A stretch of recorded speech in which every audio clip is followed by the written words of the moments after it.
So between 26th of May and 4th of June 1940, Operation Dynamo, or the Miracle of Dunkirk, or the Dunkirk evacuation happened on this very beach here that you can see.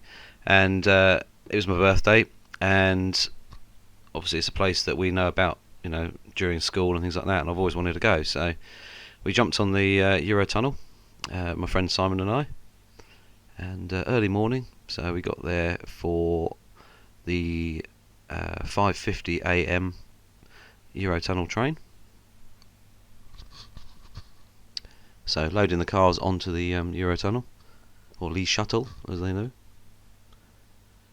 and off we went. So no real plans. There was a few forts and things like that I wanted to go and see, which are all sort of located within sort of not too far from each other, so quite easy to get to. I'll see now. That's not scary at all. So once we were on the shuttle, we had a quick relax, listen to the safety messages and everything like that. And once we got moving, all plain sailing, very very smooth actually, on time, no real dramas. So that was all cool. And 35 minutes goes really really quite quickly, considering the ferry is a lot longer, and there's no way I really want to go on a ferry, to be honest. And so 35 minutes later, we're coming off the train, and greeted with one of the most beautiful sunrises ever. Absolutely amazing. The weather was perfect. The clouds in the sky were minimal. They did appear later, which you'll see a bit later on. But a beautiful sunrise, a really pink sky, and the weather was calm. A little bit windy, but not horrible at all. And it was around about 20 degrees, I think, which was pleasant for September. And off we went. We headed towards Dunkirk, obviously driving on the right hand side of the road now, or the wrong side as we know it, being from England. Really quite a nice drive actually. Trying to remember to look at kilometres now instead of miles per hour. But as we headed towards Dunkirk, we saw a few cool things, which I'll definitely go back and have a look when I've got more time. Straight into the sun, which was not very pleasant for a while. But once we arrived at the beach, which was around about 35-40 minutes away all in all, we got there, and amazing. What an amazing beach. Huge. It must be, I'd say 10 kilometres long, roughly, a bad guess. Absolutely massive. All of the bunkers are still there. A lot of them are sort of like barred up, so you can't really go there. I suppose it stops people squatted in them things. But some are open due to being sort of snapped in half or just damaged. Really, really cool place. As we ran down the side by the mirrored art piece of a bunker, I dropped the tripod, and I didn't realise I had a mini tripod with me, so I had to go back and get it, which is a bit silly, but never mind. Picked that up. As you can see, the clouds were amazing. Really, really, really cool day, and what a busy beach! I was amazed. There was land yachts, there was horses, loads of walkers, dog walkers, cyclists, people just just sitting there enjoying the sort of place. An amazing place. I mean, we used to Camber Sands in East Sussex, which is an amazing beach, but nothing on this place. Camber's probably about a quarter of the size, if that. As you can see, the bunkers were covered in sort of graffiti, but actually not rude or anything like that, just very artistic, a lot of it, which is really, really cool. Some of the stuff was sort of mind-blowing art, actually, really, really great, really, really good stuff. Especially the mirrored one was just incredible to look at. As the sun came up even more, it became very sort of reflective, as you'll see in the photos shortly. There's just so much there. I mean, it shows you how fast these things were made. Their sort of foundations are very, very shallow, and that's why they've slid down the dunes over time.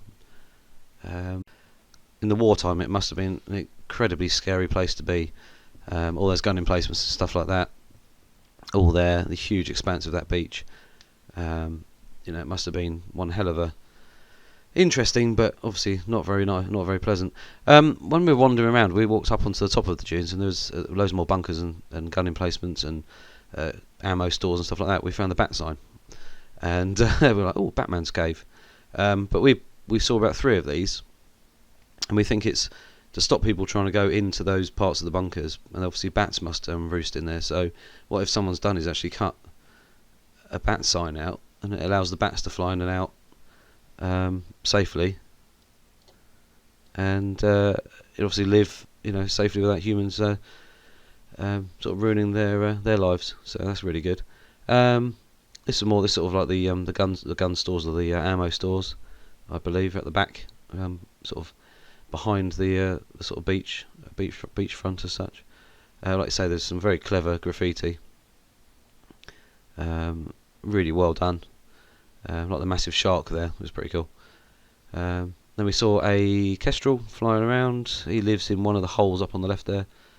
But we sort of scared him off a little bit by accident. Didn't realise he was there until we were too close. But this is the sort of art piece that just shines, literally shines. Amazing to look at. And it must have taken some sheer manpower to just get all those pieces of broken mirror stuck to it. It must be bonded on with something. There's only a couple of broken ones by obviously idiots or stones or something being smashed obviously up by the sea, but it's something to look at, amazing place to visit.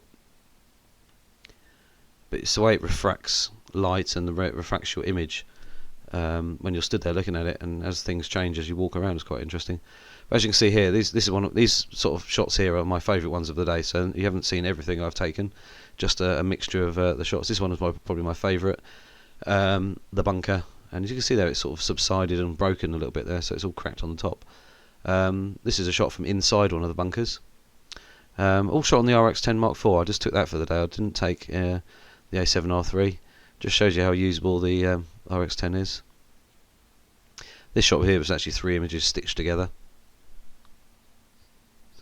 and it just works really, really well. And another shot here, F16 actually, and you can see a little bit of the spray and the bokeh sort of in the shot there on my lens, which was obviously slightly sprayed from. There's a lot of spray in the air because it was quite a rough day with the sea coming in. So once you shut your apertures down, you end up with things like that showing up on the shot.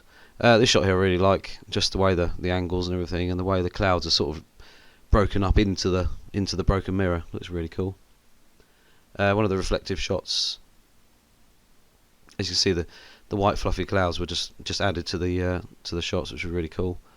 But a big eye opener, big eye opener. Just walking along that beach, just thinking sort of how horrible it must have been for everyone else, in 1940. Trying not to, trying to get home basically. But these bunkers, there's only a small section of the bunkers that we had to look at. There's one that's completely collapsed. It's sort of old and new, this shot, I called it, because you've got all the brand new buildings being built that are really horrible. A friend of mine, Sharon, she's actually been along there, and she just said they're horrible. These horrible modern buildings that are just ruining it. And then you've got this. Like I say, the graffiti is very clever, very well done. And they're obviously allowed to do it. There must be a certain, reason why some of it's there, or their permission. Like this one here, some more of the reflective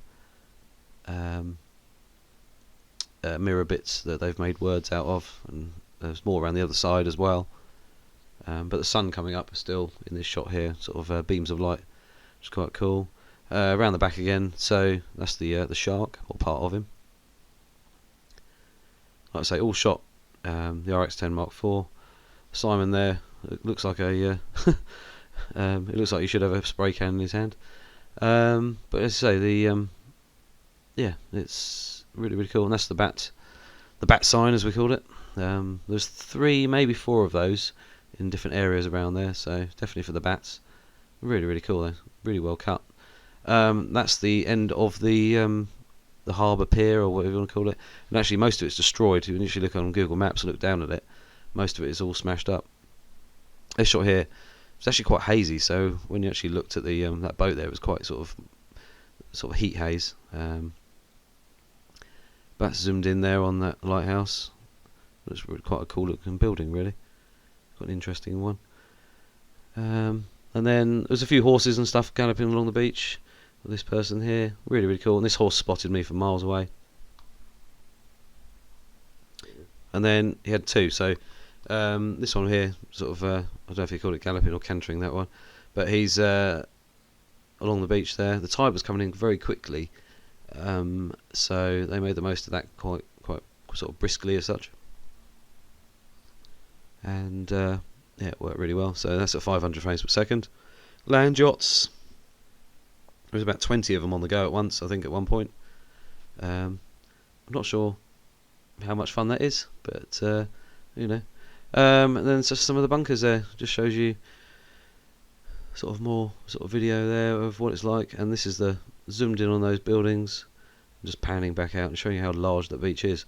And it wasn't fully low tide. The tide is already coming. It was already coming in, so it must be quite a bit more sort of a larger expanse of space once it's run out. But anyway, guys, that's it for now. That was my sort of quick birthday sort of mini road trip over from England into France to have a quick look at Dunkirk. We're going to go back probably either in the winter, like when it's really windy and murky, just because I think those bunkers might look quite cool, all being smashed by the waves and things like that, and have a look around. But also maybe go back next year when it's more of the height of summer, when the museums and forts are actually open, because when we went to a couple of them, they were shut. And even though they said they should be open until the 30th of September, it was the 24th and they were closed. So yeah, kind of annoyed about that, but what can you do? Anyway, guys, yeah, like I say, please subscribe, please get notification bell, and I'll see you soon.